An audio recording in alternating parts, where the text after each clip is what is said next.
This could be one of the main killers in today's society, but nobody seems to talk about it enough, and not everybody knows it, or if they do, they don't fully understand it. Hello, welcome back. Today I'm just going for a walk up in the woods. I've already done just over a mile and I'm a little bit out of breath because I decided that the wooded area I would go into is on top of a hill. So yeah, I'm just over a mile into it now. I'm doing my 3 miles, as I said on previous videos. Now walking's great for mindfulness and great for reducing stress and actually reducing cortisol. Now cortisol is what this video is all about today, and just how to help you lower your cortisol levels and why it can become quite dangerous. Now this wooded area I am in, a couple of years back, went through a massive transformation. They cut down a lot of trees and they planted some new ones. One of the main reasons I did that is because the trees were full of disease. Now, a tree can withstand a lot, and the root cause isn't the disease. The disease is caused by years of battering, really. Not enough water, storms, etc. And it can cause diseases. And I think that's quite a good analogy for what I'm talking about today. We as humans can withstand a lot, but we're not machines, we're not robots.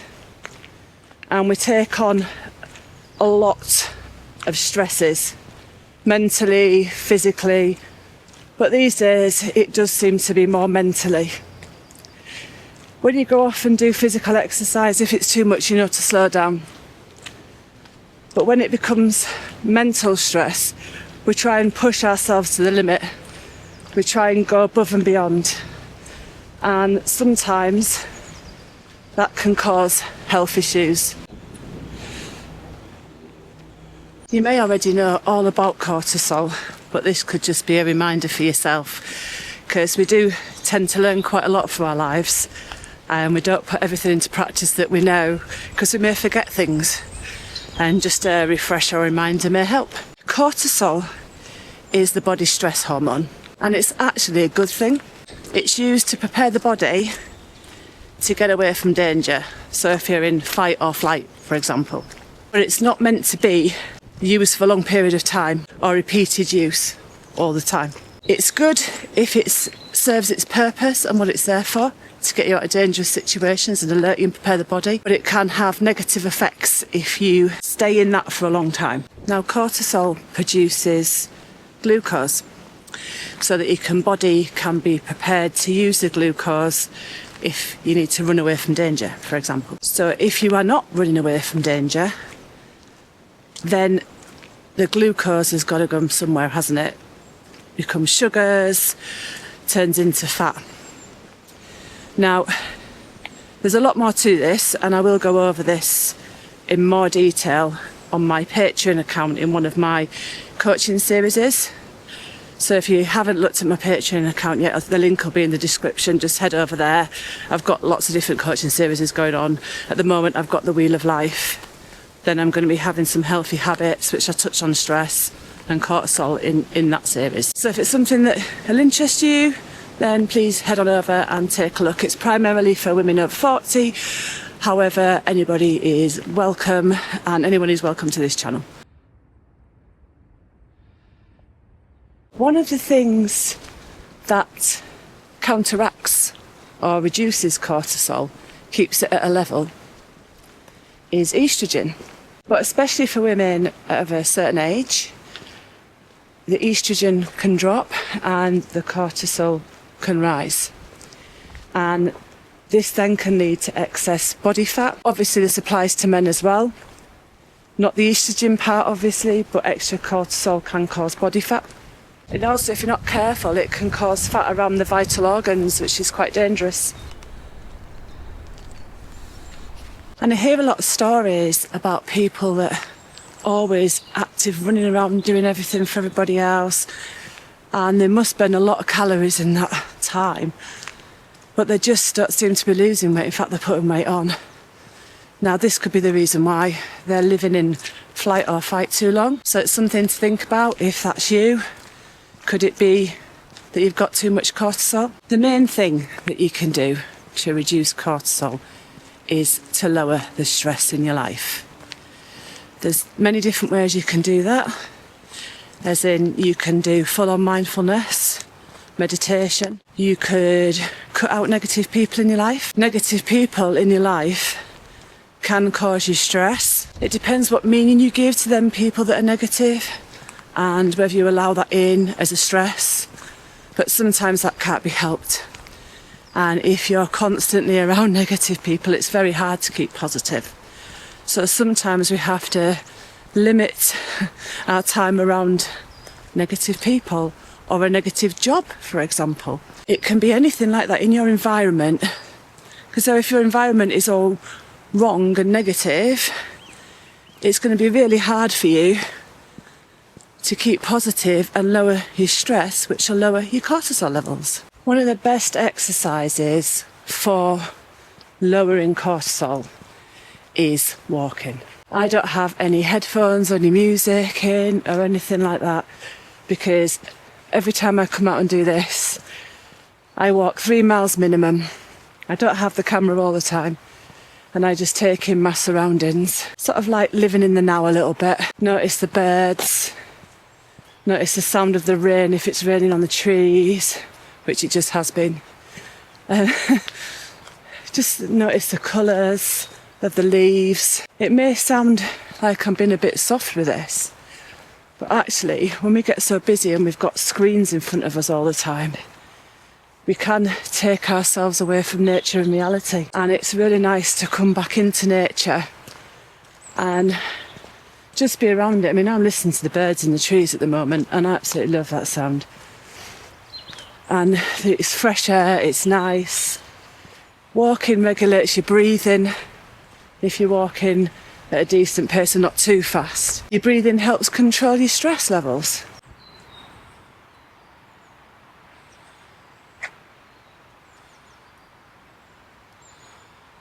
Exercise is great, and if you're used to it, more moderate to vigorous exercise can actually be good for you and your weight loss. But if you're not used to it, then walking is a good start if you're able to do so. Because exercise can also stress the body, and if we do too much and keep yourself above the right training zone, then where your heart rate is too high, it could be too much pressure on the body and cause stress, which in turn causes cortisol increase. For me, I'm used to fitness, but I keep stopping and starting. Don't leave it too long. But I'm not as fit as I should be, or I would be, if I hadn't have kept stopping. So to get me back to where I need to be, I'm sticking in my training zones so I don't push my heart rate too high. I do a vigorous session once a week on a treadmill. I use a cross trainer, which is moderate, twice a week, and I try to do 2 walks a week as well. So I try to mix it up, and I think that's a good way to do it, because you're doing something different, doing something I enjoy, and it doesn't get monotonous, you know. And I can even change it if the weather's good. I don't have to be in the gym. I can come out as long as I do something. And as I've said before, because I'm doing that virtual walking or virtual challenge from Land's End to John O'Groats, this is perfect. I try and do 3 miles a day as much as I can. Definitely try to do 5 days out of 7. I did want to take you somewhere different today and go and show you a lovely river, but I realised I've got an appointment this afternoon, so we're not going away in the motorhome until this afternoon a bit later. Otherwise this vlog would have been near a lovely river. Oh look, the sun's trying to break through the clouds. It was raining when I first picked this camera up. And cortisol can also affect your sleep. If you're constantly in fight or flight, then it can mess up your sleep pattern.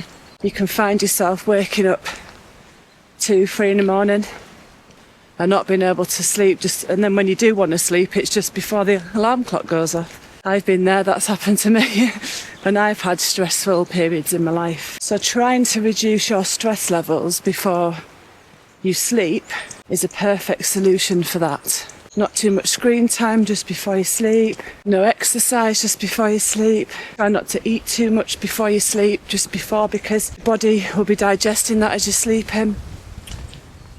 Too much screen time can cause mental stress, and exercise before bed can stress the mind and the body, which in turn disturbs your sleep. Yeah, and the sun's meant to be good for reducing cortisol. So if you've got the opportunity to get on a beach, maybe not this time of year with this weather in the UK unless you're going abroad anywhere. If not, maybe try getting vitamin D tablets or something like that. That'd be quite good. And also I've heard potassium and magnesium are really good as well. But please do your own research, don't take my word for it, just check that out first, because they're good for brain fog and things like that. Because after prolonged periods of time with cortisol, there can be lots of symptoms, like I said, belly fat, brain fog, feeling tired, and other symptoms. And one of my New Year's resolutions is to actually not worry and overthink things, which I think in turn can raise my stress levels and my cortisol levels by worrying and overthinking. So part of the reason I'm doing these walks to help me. So it's just something for you to have a think about, really. Maybe go and have a look, do your own research into cortisol, make your own mind up if it's something that relates to you or not. And if you do want to find out more about this or other things that I talk about on these videos, then please do head over to my Patreon. Thanks again for watching. If you're not subscribed yet, please do consider subscribing. It's free and it really does help the channel, so I'd really appreciate your support. If you like this video, please give it a thumbs up, and if you want to leave a comment, what do you think about cortisol? Does it affect you? What do you do to reduce your stress levels? I'd love to know in the comments. Please do reach out to me and let me know what your thoughts are about today's video. Right, I'm going to leave this one here. Thank you very much for watching again. I'll see you on the next one. Goodbye.